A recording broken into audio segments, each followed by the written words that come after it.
What's going on, guys? Adam here.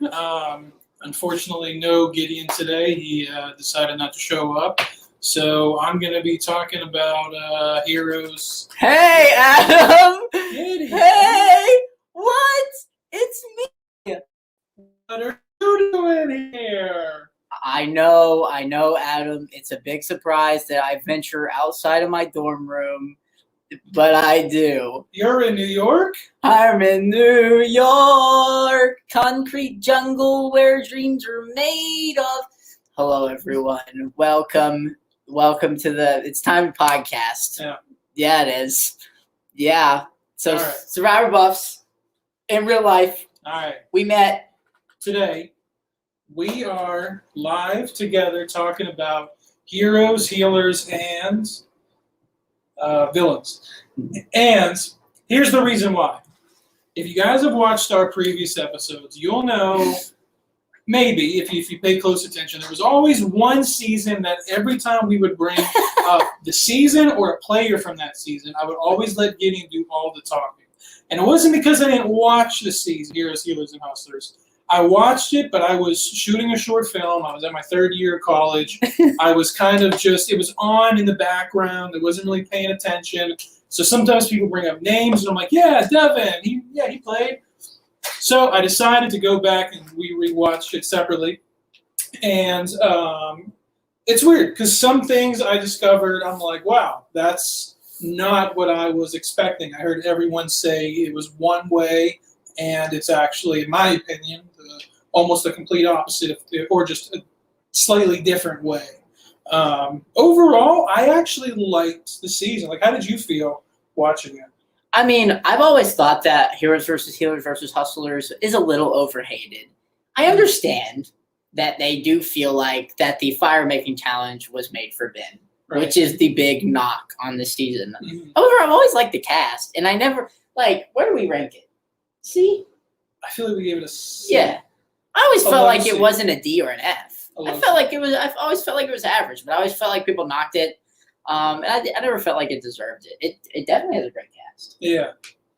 Yeah, I feel like what's good about it is it kind of gets rid of the duds, right away. Yeah, that too. Once the merge happens, there's really no duds. Or there was people who were duds that kind of became players later on, I'm forgetting her name. The one girl, she was a hero.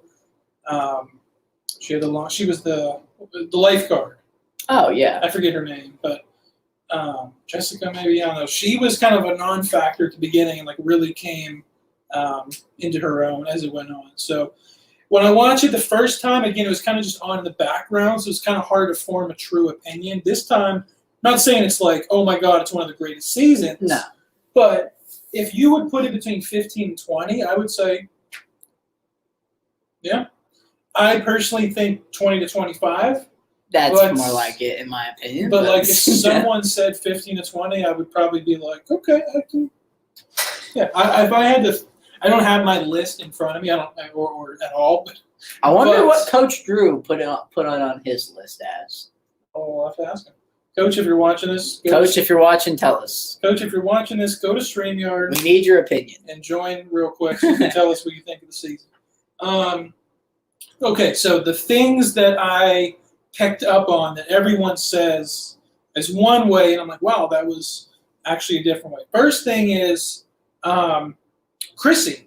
Everyone I know that talks about the season is like, Chrissy started off a hero, literally, and as far as Survivor heroes go, and then she had a huge heel turn at the end. Yeah, I idled out, did a biggest heel turns in Survivor history, and put that as number one. Yeah, she was thumbnail. Yeah.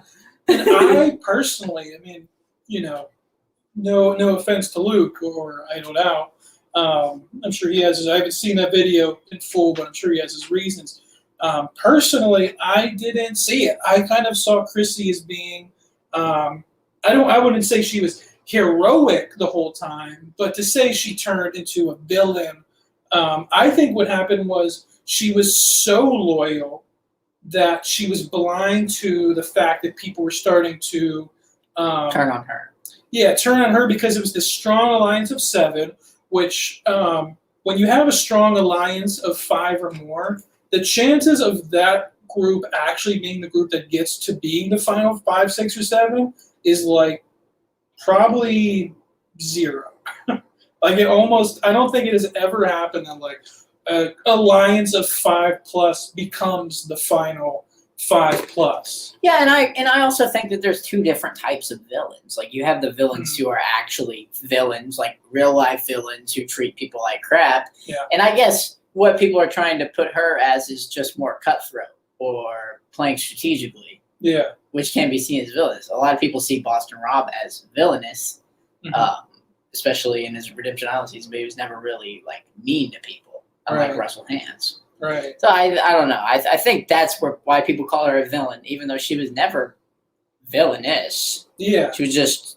I think she was kind of playing from behind. Yeah. And the only thing that she did that I could even conceive of, I mean, the one thing was like she won like 2 reward challenges and was like questionable who she took, but like that happens every season that people get mad at for not being put on rewards. The only thing I could think of that you could maybe say is villainous is that point where she won the immunity idol. I think it was Final 5. Yeah, it was Final 5. She won the immunity idol, and she lied and told Ben, hey, I found the hidden immunity idol, and showed him a clue, which was a clue to a different idol that was found, I think, by Ryan, and an idol, but it was that idol that could only be played on the first vote. So she had a real idol that was not, it couldn't be used anymore, and a real clue, so it looked real. But was that a villainous move, or was that just a smart move? Because in her mind, that would stop him from looking for the idol. Now, she didn't realize he already had the idol, so it didn't matter. But see, to me, that wasn't a villainous move. I don't know. I don't think it's villainous. It'd be villainous. I don't know. It'd be villainous if you actually did find it, maybe. Because then you're just kind of rubbing it in his face. Maybe it was how she said it, though, because she was kind of like, don't even bother looking. Like, Ben even kind of mocked the way she said it. She was a little bit cocky and arrogant with it, so I guess that's the one thing I could... I think she was out of her element, being lying or being she was being a little villainous there, and it sounded awkward and forced and cocky because she ain't really done it before. Mm. Yeah, that's what I think. Yeah, she's not a good liar, obviously. Yeah, but regardless of if you see Chrissy as a hero or a villainous character, I enjoyed watching her. Annoy me sometimes. I mean, sometimes she would be a little bit too upfront with how she was feeling, and she kind of got butthurt a little bit. But or bitter, I guess is a better word. As far as Survivor goes, I like watching Chrissy. I want to see her back. If she had one, I would have been like, okay, that's fine. Can't deny she's not a great challenge beast. You can't deny she played a good game because she did. Yeah. Moving on from that, the other thing that surprised me was Ryan, the other Final 3 person. What I had heard about Ryan is, he's undeserving. He was a goat. He shouldn't have. He got like what, 1 vote? He got 1 vote. He shouldn't have even gotten that. I heard just terrible things about him, including from his own cousin. I've actually talked to his cousin before. He has come on our channel a couple of times doing the challenge stuff. Not horrible things from his cousin, but I've heard goat. He's a goat. That's what I've heard. Ryan is a goat. Couldn't disagree more. Yes, I think his game fell a little bit post-merge. I was just telling Gideon before we got on. In my opinion, coming into the merge, Ryan was the most powerful player in the game. I mean, literally, he had an alliance with Ben, with Devin, with Chrissy, even with JP. Like, if all those people, and you would ask those 4 people, like, who was your tightest person? Who were you tightest with? I guarantee you all 4 of them probably would have said Ryan, except maybe Ben would have said Chrissy a little bit more. Mike also was close with Ryan. It was like everyone was working with him. Like playing social game, he was at the top. Terrible at challenges and strategic. The thing with being a strategic Survivor player is sometimes you could be potentially a very strategic person, but you're not put in situations where strategy is needed. Because Ryan was such a good social player and was at the top of like the social game of the ladder, ever wanted to work with him. He didn't need to make fake idols and do blind sides and trick someone into voting themselves out like Russell did with Tyson on Heroes and Villains. So, do I think Ryan should have won? No. I do think he kind of got super relaxed post-merge, let it road out. Maybe played a GOAT-esque game post-merge. Yeah.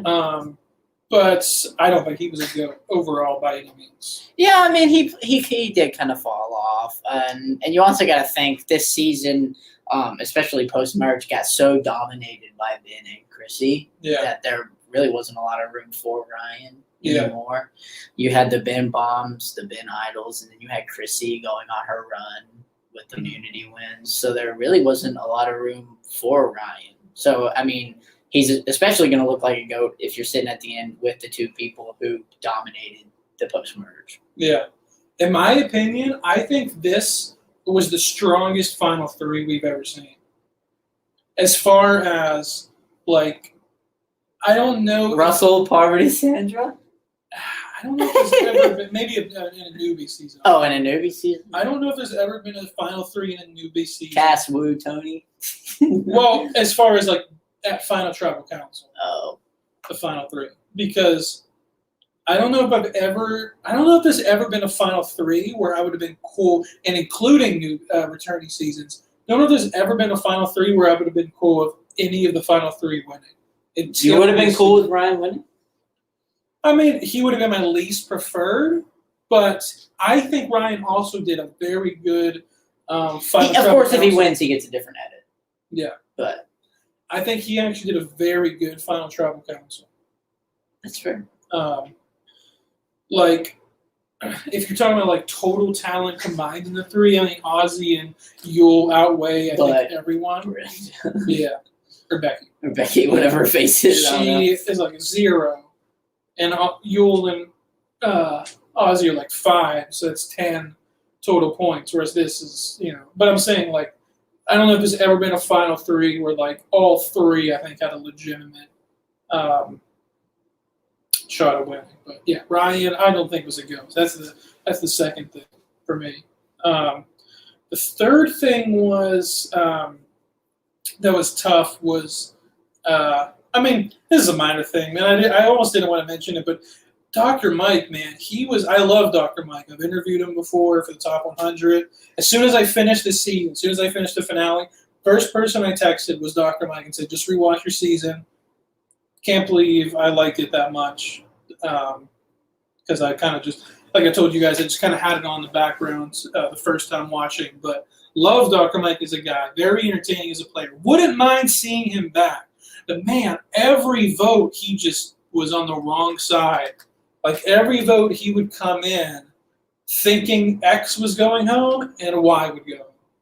So I'm not saying Dr. Mike is like a horrible player. I think there's some strategy there. I just think that like he just seemed to always kind of be like one little step behind. Yeah, he always seemed to be a step behind. People liked him, and because he's a likable and a funny guy. Yeah, he has a funny profession. He's a funny guy. Yeah. The family visit with him is hilarious because his wife comes out. Jeff's like, well, how the heck did you score that? It's funny, but yeah, he is like I want to see him return, no matter even if he was a bad player because he's just entertaining. Yeah, but yeah, he was never really like that player that actually played like mega strategically. Yeah. And then you have Devin, kind of the same thing. Everyone. So when we did, if you guys don't know, I produced and edited the Top 100 Survivors on Russell Hance's channel. In that, Devin Pinto placed, I think, 89, maybe 80. It was an odd number. I think it was 89, 87. Somewhere in there. And I above Troy Zone. Yeah, I didn't put him on my list, but everyone else did. So I was like, okay, so he must be, like I remember I watched the season, but I didn't really You didn't actually watch the season.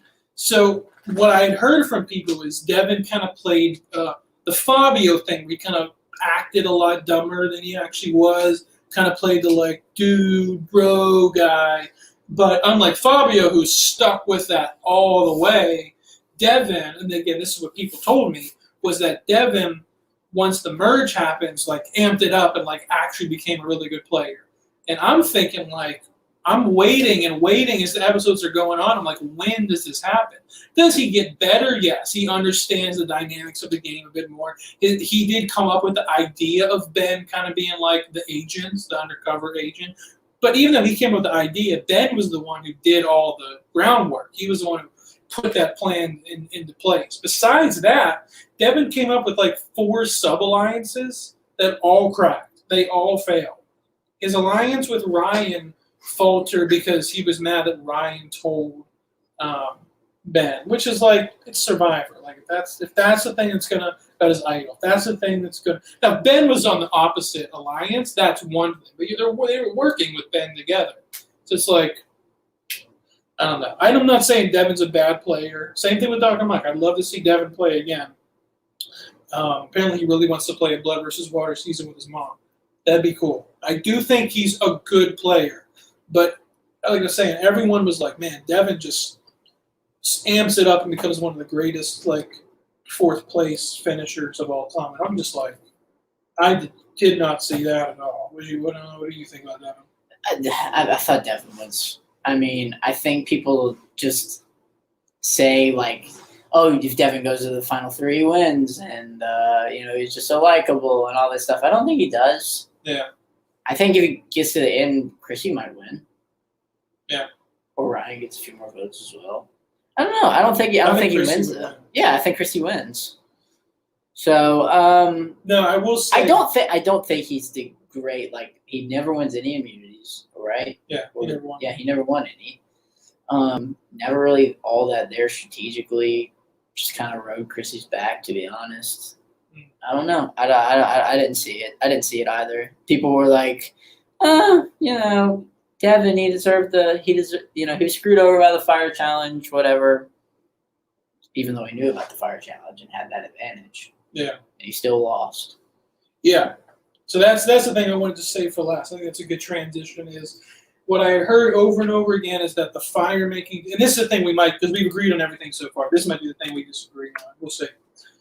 I don't think that the season is ruined or even hurt by the fire making challenge. Now, if you say, would it have been cool to know that coming in, or if Jeff would have announced at the beginning? Sure, I guess that would have been a little better. But to say that Ben won because of that, first of all, Devin had been the fire maker, like all leading up to the end. Like there was so many scenes throughout the show of Devin making fire. Like he was the biggest fire maker on the tribe. He also was, like you said, he was told about the challenge. He was practicing maybe not all day, but he was practicing over and over as Ben didn't practice. Was another argument I had against it, but I'm drawing a blank now. But I don't know. I didn't feel like it was that. I don't feel like it hurts Ben's win. I feel like he did enough things to get to that position. First of all, I think Winners at War hurt Ben's win. Yeah, I'll say that. Yeah. Hurt his win. Yeah, hurt his win. Okay. Because people are like, oh, they handed him the game. He's a terrible winner. Then he goes on Winners at War and plays like a terrible winner. Yeah.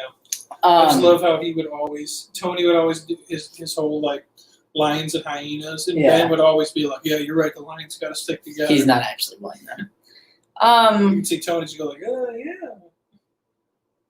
Anyways, I think the argument that a lot of people make for Ben being an undeserving winner is they're like, there's no way you found that many idols that quickly.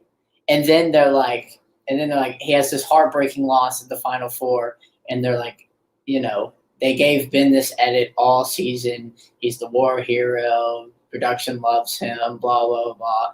How do we keep him in? Let him build fire because he's the obvious 3-1 vote out. Yeah, and he would have for sure. Yeah, of course. And you think Chrissy would have won, guaranteed? I think so. I think Chrissy would have won. I think so too. That's the other thing too. Is like just because Ben got to the fire, that didn't seal the deal. I don't think people. I think when we watch, see, the thing is, as viewers, that we have to understand is that we kind of go into the Final Tribal Council already knowing who we're like this person. Like when we came into Winners of War, we could have skipped over final. Like we knew Tony was going to win. But believe it or not, a lot of those jurors, if you ask them, they will be like, we came in open-minded. Not saying that they didn't agree that Tony played an amazing game, but they came in open-minded. And there have been plenty final tribal councils where the jury came in either completely open-minded, having no idea who they were going to pick, or had their minds completely set on one person and were totally persuaded. For example, Samoa, they all pretty much like agreed they were going to unanimously vote for Mick just to piss Russell off. And Natalie convinced them. Low key, Natalie had one of the top. I think besides Todd and Cochran.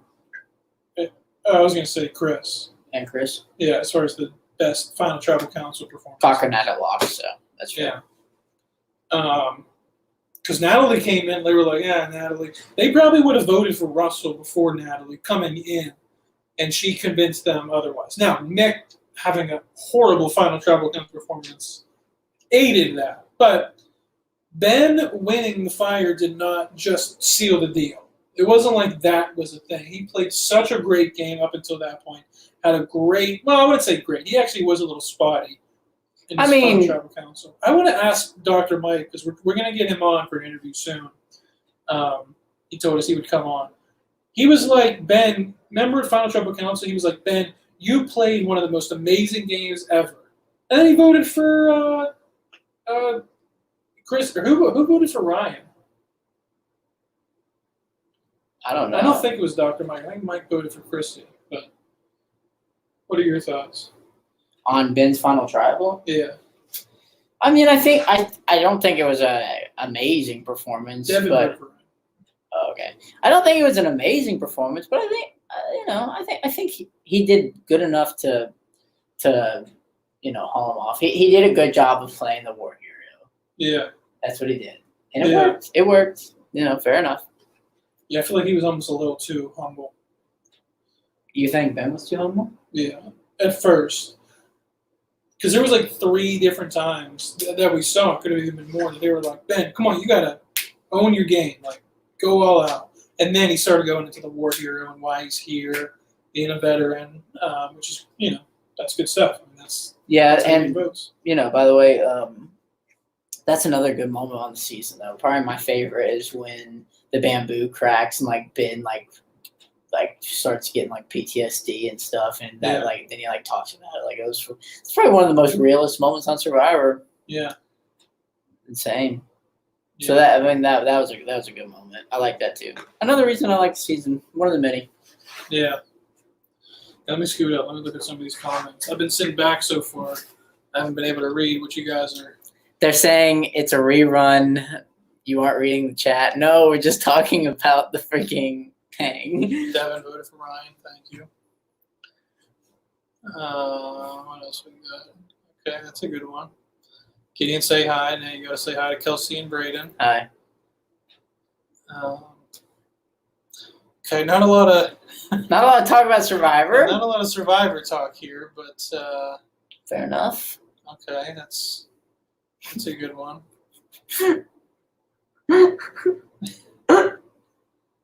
I hate Dr. Mike. He's cringe.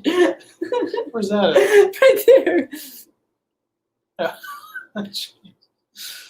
Oh, my God. What is World of Shirts? Why do you keep saying that? No, don't worry about it. Okay. You don't know. You don't understand. Okay. Chrissy's tight. I agree. Yeah. Cool. She's tight. All right. Season 41. Coming up soon. Hey. I mean, okay, so for season 41, I don't know. We could save this talk for off air, but we'll talk about it now. Yeah. We're recapping, right? Yes. You better be on the recap team. We're recapping Survivor buffs. We've already reached out. I don't know if you guys know, some of the cast has been released. We've reached out to some.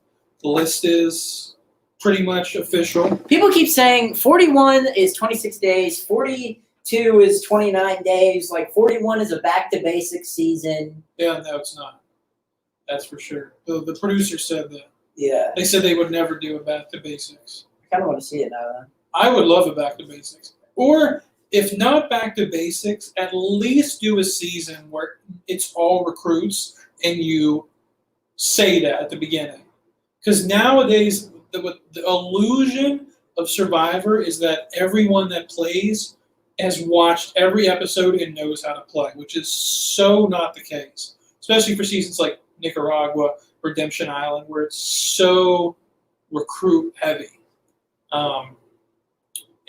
Actually, Heroes and Hustlers had a lot of, or no, what was the other recent one? We used David and Goliath, although that ended up being a pretty good season. Yeah, it did. But 41, the list has been released. It's official. We've reached out to every single person, and 2 of them, I won't say which 2, have said yes, they are on. And if you look, almost every single person that's on the leak list, if you go to their Instagram, like 2 months ago, it's like off social media for a while. And then like right at the same time, they're all like, I'm back, just got done with the adventure of a lifetime. I mean, it's unless it's an extremely elaborate hoax. It's not. And one of them's an NFL player, former. One of them's like a TikTok star, somewhat. Yeah. Maybe I have a chance. Yeah. I think I have a good chance of getting on Survivor. I'm not going to lie. I'm going to apply again, now saying I have 3 million followers instead of 300,000. Oh, do you? 3 million? Yeah. So, Okay. Yeah. Guess how many I have on TikTok? None. But you can follow the Survivor Buffs on TikTok and catch us there. Yeah. And join our Discord. Link in the description. In the bio, join the Discord. TikTok link in the description. Go check out Coach Drew. He's doing great things. Survivor Hot Takes. Hot takes. Where's Coach Drew? He's got to be on the recap. Yeah? He's got to. Try to get him on. Maybe we'll expand the Survivor Buffs team a little bit for the recaps. Yeah, We're going to do day after recaps. Day after, not night of? Nah. At least for the first season. See how it works. Too many night ofs. Don't want to compete to get those ratings, but we'll get them. Maybe we'll do a preview show. Tell us what you think. What do you guys want to see? What do you prefer of how to recap?